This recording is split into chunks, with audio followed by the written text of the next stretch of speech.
කළ මැනව.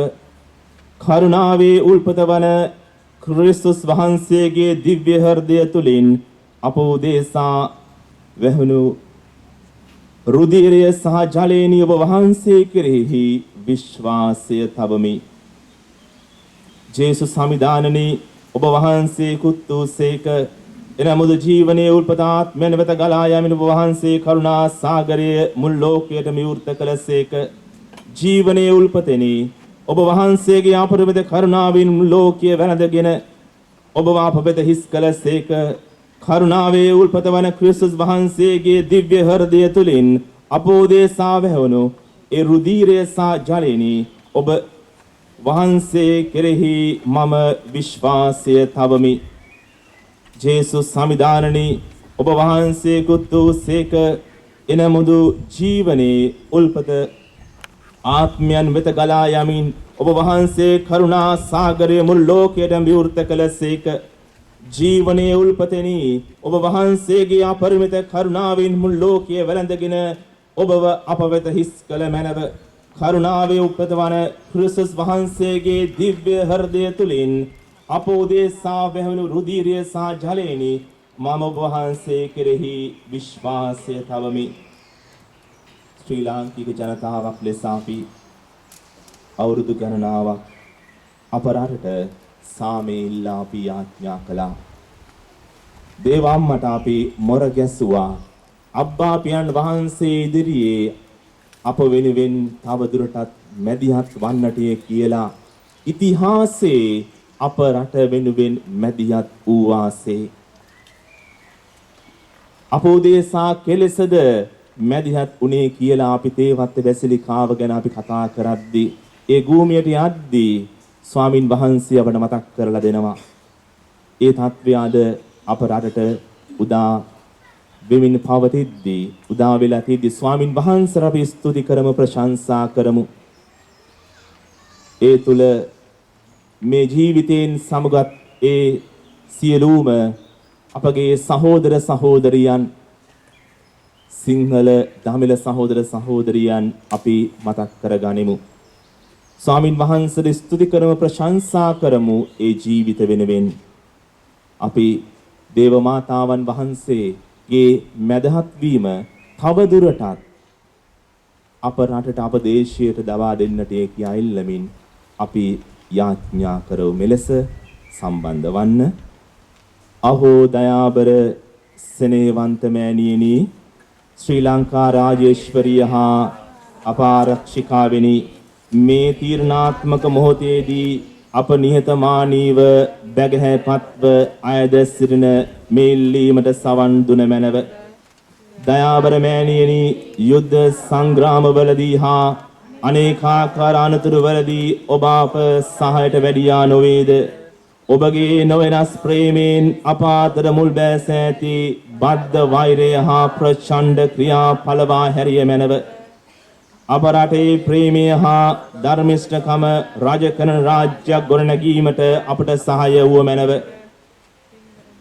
එම්බර මෑණියනි, ඔබ අප කෙරෙහි ඇති නොවෙනස් අචල ප්‍රේමය හා දයානුකම්පාව නිතර සිහි කරමින් ඔබේ සෙනෙහබර ආරක්ෂාවට අප රටවැ සියලු ජාතීන් ඔබට බාර කරමු.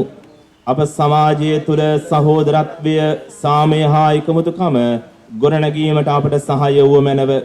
අප රටේ සියලු දෙනායක පවුලක සහෝදර සහෝදරියන් මෙන් ජීවත් වීමේ වාසනාව අප සැමට ලබා දුන මැනව. ආමේන්. අපි දැන්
පිටපත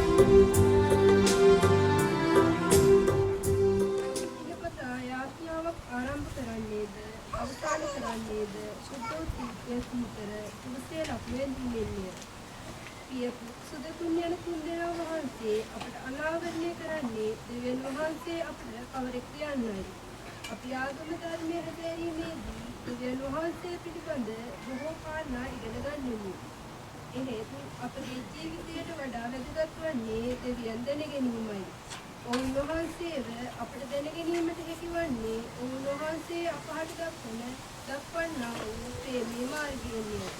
එවන් දැන ගැනීමක් පමණක් මිනිස් ආශාවන් පන්සුන් ලබයි. දෙවියන් වහන්සේගේ වරප්‍රසාද සම්භාරය රැකදරම් විශාලද. උන්වහන්සේගේ ප්‍රඥාව හා ඥානය විතරක් ගැඹුරුද. යන වහන්සේගේ රැකවරණය යන වහන්සේ අපට දෙන දෙවීමත් ධර්මයන් වහන්සේගේ ජීවනය තුළ අපේ සිතන විදිහ සවිමත් කරගන්නේ. ආදර සහෝදර සහෝදරියනි අද සභා මාතාව ත්‍රිපිටක දෙවිස් හැමදෙරුන්ගේ මංගල්‍යය සමරද්දී අපි අන්සේ විසන ජනතාවක් ලෙස දේව දයාවේ මංගල උත්සවය සමරනවා. පියාණන් වහන්සේ පුත්‍රයාණන් වහන්සේ ශුද්ධාත්මයන් වහන්සේ එකම දෙවි කෙනෙක් වෙමින් ධාත්මයන් සමගිකම දෙවියන්ව සදාහට වැඩ සිටින්නාවුද රජකම් කරන්නාවුද ඔබගේ පුත්‍රයන් අපගේ ස්වාමින්ද වන ජේසුස් ක්‍රිස්තුන් වහන්සේ උදෙසාම අපට ලැබේවා.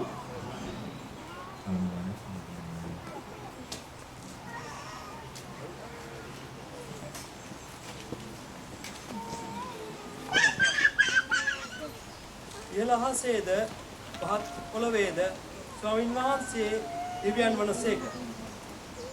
තවද දෙවියන් වහන්සේ මිහිපිට මීසා මැවුදා සිට මේ දක්වා දිවි ගිය දීර්ඝ කාලය තුල වේවා. ආසේ එක් කොනක සිට අනෙක් කොන දක්වා වේවා. මේ ආකාරව මහා දෙයක් සිදු වූ බවක් හෝ එවන්නක් ගැන ඇසු බවක් හෝ දැනගන්නට තිබේ. ඉන්නමෙද සිට කතා කළ දෙවියන් වහන්සේට ඔබ සවන් දුන්නාක් මෙන් කිසියම් සෙනගක් උන්වහන්සේට හඬට සවන් දී ජීවත් සිටිත්. ඔබ බලා සිටියදීම